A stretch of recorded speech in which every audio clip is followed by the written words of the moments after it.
ফকিন্নির বাচ্চা, ছোট লোকের বাচ্চা, তোর কাছ থেকে কি এখন আমার ব্যবহার শিখতে হবে? তোর মতো গরিব ফকিন্নি ছোট লোকের কাছে? আমি এদিকে চাপ। কি সমস্যা তোর? সমস্যা কি? বুঝলাম না, তোমার সামনে একটা ছোট লোক ফকিন্নি গরিবের বাচ্চা আমার গায়ে হাত দিছে, তুমি চাইতে তুই ফকিন্নি, তোর চোদ্দ গোষ্ঠী ফকিন্নি। তোর বাসার থেকে কি তোর শিক্ষা দীক্ষা দেয় নাই? ওই তোর বাপ মা তোর পারিবারিক শিক্ষা দেয় নাই? আমার জামাই না ঠিকই কইছে, তোমার না আমার মাইয়ার মতন দেখতে দেখা যায়, একদম আমার মাইয়ার মতন। ছোট লোক ফকিন্নির বাচ্চা, তোর সাহস কিভাবে আমার গায়ে হাত দাও? আরে আসো না। বুঝলাম না, এটা কোথায় নিয়ে আসছো? জঙ্গলের ভিতরে? আরে আসো, শোনো, এই প্লটটা আমি কিনছি, এখানে আমি বাড়ি করবো, বিয়ের পর তোমাকে নিয়ে এখানেই থাকবো। তুমি জায়গাটা দেখো কেমন হয়েছে, আসো।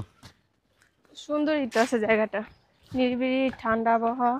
আচ্ছা চলো ওই দিক যেয়ে বসে তারপর তুমি জায়গাটা দেখো, আর কোন কোনভাবে কয়টা রুম উঠালে ভালো হয় সেটা দেখো। এখানে এখানে বসো। বসো।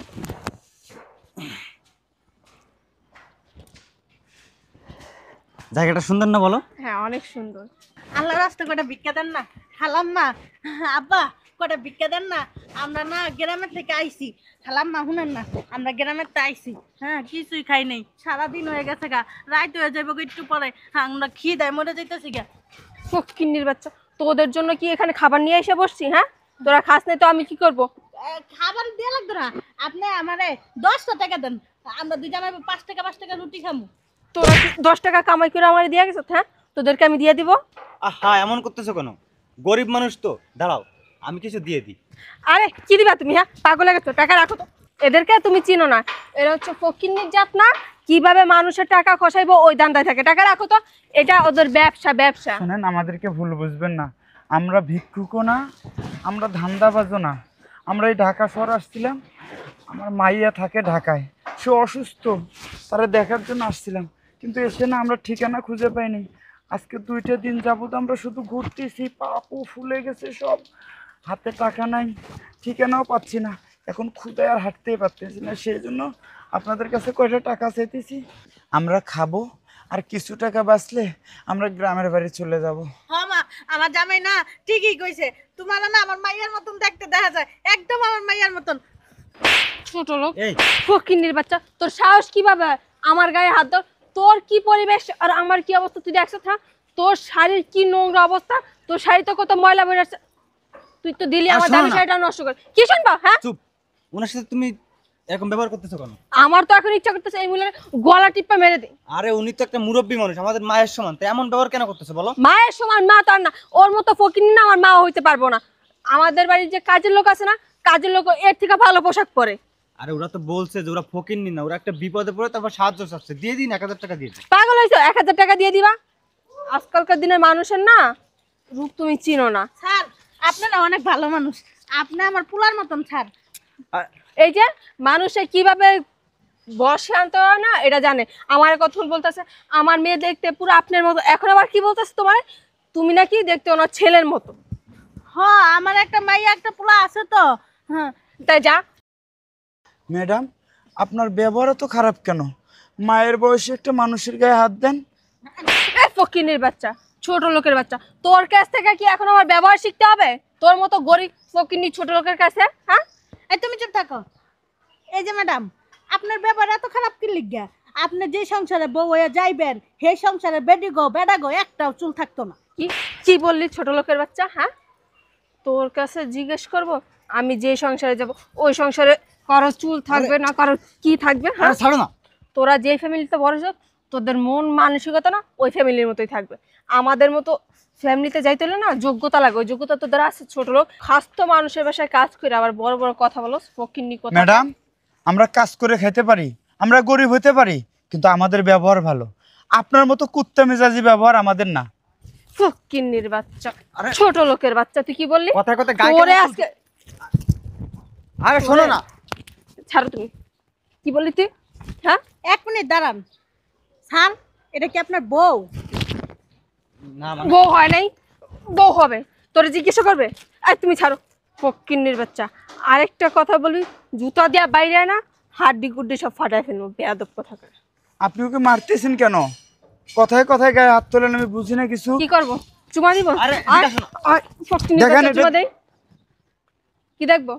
কি দেখবো? আমাদের টাকা লাগবে না, চলো তো বেরাও। চলো, আমরা হাঁটতে যাবো দেশের বাড়িতে। দাঁড়াও। আচ্ছা স্যার, একটা কথা কোন তো, এই ম্যাডামটা আপনার কি লাগে? আসলে আন্টি এই! হচ্ছে আমার হবু বউ, আমাদের বিয়ের কথা চলতেছে। ও ওখানে বিয়া হয় নাই? আল্লাহ স্যার, এই মেয়েটার বিয়া করে নাই। এই মাইয়াটা হইলো খন্নাসি। খন্নাসি চিনেন? খন্নাসি, রাক্ষসী, শয়তান। কি বললি? এদিকে আরে যা সত্য তাই বলছি, ছাড়েন ছাড়েন, আমাদের আজকে টাকা আমি লাগবে মেরেই না। ফেলবো। ছাড়ে দেন। আরে ছাড়ো না, বুঝলাম না। আমি এদিকে চাপ। কি সমস্যা তোর? সমস্যা কি? বুঝলাম না, তোমার সামনে একটা ছোট লোক ফকিন্নি গরিবের বাচ্চা আমার গায়ে হাত দিছে, তুমি চাইতে তুই ফকিন্নি, তোর চোদ্দ গোষ্ঠী ফকিন্নি। তোর বাসা থেকে কি তোর শিক্ষা দীক্ষা দেয় নাই? ওই তোর বাপ মা তোর পারিবারিক শিক্ষা দেয় নাই? হ্যাঁ, কার সাথে কিভাবে কথা কইতে হয়, মুরব্বির সাথে কিভাবে কথা কইতে হয়? তোর মতো ফকিন্নি ছোট লোকের সাথে চুপ! আমরা কিভাবে ব্যবহার করবে? আর একটা বার ফকিন্নি ছোট লোক বলবি না। ওরে বাবা রে বাবা, ফকিন্নিরা ফকিন্নি শোনো, বলবে না, কি বলবে? তুমি কি বলবে? নিজে একটা ছোট লোক, তুই তোমার ছোট আব্বা লোক। ছোট লোক, তোমার মা ছোট লোক, তোমার 14 গোষ্ঠীর ছোট লোক। যদি ছোট লোক না হতো, রাস্তায় একটা মানুষের সঙ্গে, সে অনাথ হোক ভিক্ষুক হোক, কেমন করে ব্যবহার করতে হয় অ্যাটলিস্ট এই শিক্ষাটুকু দেওয়া উচিত ছিল তোমার বাবা মার। অন্তত তোমাকে চোখ নিচে নামায় কথা বলবা। তোর কাছ থেকে শিক্ষা নিবো? হ্যাঁ, অবশ্যই অবশ্যই। শিক্ষা নিতে হবে। বুঝলাম না কিছু। তুমি দাঁড়ায় দাঁড়ায় দেখতেছো, আরে ছোট লোক ফকিন্নি গুলো আমার সাথে কি ব্যবহার করতেছে? হ্যাঁ, আম্মা, আব্বা, তোমরা এখন একটু চুপ থাকো। কি আম্মা আব্বা মানে? আয় তুই এদিকে আয়। আপনি কিছু বুঝতেছেন না ম্যাডাম? সজীবের আম্মা আমি, আর সজীবের বাবা উনি। যে জায়গায় দাঁড়ায় রয়েছেন না, ওই জায়গাটা আমার। আমার মানে আমার ছেলের। ঠিক আছে? এই যে এই লোকটারা দেখতেছেন না, এই যে কম দামি একটা গেঞ্জি, কম দামি একটা লুঙ্গি পরে রয়েছে, কোটি কোটি টাকার মালিক তিনি। এই যে শোনেন, বিশ্ব সুন্দরী ঐশ্বরিয়া, এই যে আমার ছেলে আর আমরা বন্ধুর মতো মেলামেশা করি। তোমার সঙ্গে কবে কখন ফোনে কথা হয়েছে, কখন দেখা হয়েছে, কোথায় ঘুরতে গেছো, সব কিছু আমার ছেলে আমাকে বলছে। বলার পর আমি তাকে জিজ্ঞেস করছি একটা কথায়, সে গরিব ঘরের হোক, বড়লোক ঘরের হোক, যত বড় ধনাট্যবানই হোক না কেন, সে মানুষ হিসেবে কতটুকু সেটা আমার জানতে হবে। আর এটুকু জানার জন্য আমার ছেলেকে আমি রিকোয়েস্ট করি, আমার ছেলে অ্যাকসেপ্ট করে, ঠিক আছে আব্বু তুমি যেটা বলবে আমি সেটাই করব। আর সেটুকু যাচাই বাছাই করার জন্য তোমাকে আজকে এই জায়গা পর্যন্ত নিয়ে আসা। আর এখানে আনার পরে না, তুমি আমাদের পরীক্ষায় গোল্ডেন এ প্লাস পাইছো, তুমি অনেক বড় পাস দিছো, বুঝতে পারছো? তোমার আচার ব্যবহার এত খারাপ, সি! আর ওই যে তোমার ওই লাথির কথাটা আমার মনে থাকবো সারা জীবন। সজি, তুমি আগে কেন বলো না এটা তোমার আম্মু, এটা তোমার আব্বু? দেখেন আন্টি, আমি কিন্তু আসলে এরকম মেয়ে না, আমার ভুল হয়ে গেছে, বুঝতে পারছেন? আমার আচার ব্যবহার খুবই ভালো।